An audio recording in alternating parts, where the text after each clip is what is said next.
He sat alone in an old wooden cabin, deep in the forest, far from anything or anyone. Outside, heavy rain poured endlessly, and flashes of lightning lit up the dark sky. Inside, the only light came from a few weak candles, flickering slowly, barely holding back the darkness in the corners of the room. The man was 25 years old, pale, with long, messy blonde hair falling over his shoulders, and a thin scar running across his left cheek. He looked tired, but determined. In front of him lay an ancient book, its pages worn and filled with strange, unreadable symbols. He took a deep breath and began to read. At first, his voice was quiet, almost hesitant, but with every word, something in the room began to change. The air grew heavier, colder. The sound of the rain outside slowly faded, replaced by a deep, unnatural silence. One of the candles flickered, then suddenly went out. He stopped. For a moment, he just listened. Then, he continued reading. From the far corner of the room, something moved. Not fast, not clear, but enough to be wrong. He didn't look. He kept reading. Lightning flashed, and for a split second, something was standing behind him.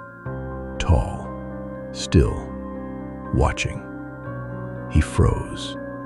His breath became uneven. His hands slowly began to shake. Still, he didn't turn around. Another flash of lightning. This time, it was closer. Too close. He slowly turned his head, his heart pounding louder than the storm outside. The shadow was already there, right behind him. It looked human, but something was terribly wrong. Its body was too still, too long, too unnatural. Its eyes faintly glowing in the darkness. The man dropped the book. It hit the floor with a dull sound, but the whispering didn't stop. It only grew louder, closer, surrounding him from every side. The candles began to go out, one by one. Darkness filled the room. The shadow moved, not fast, but inevitable. It reached toward him, and the darkness wrapped around his body, pulling him back into something deeper than the room itself. He tried to scream, but no sound came out. And then, he was gone. Only the empty chair remained. The candles were dead. The storm outside continued. And in the darkness, something else was still there, watching, waiting.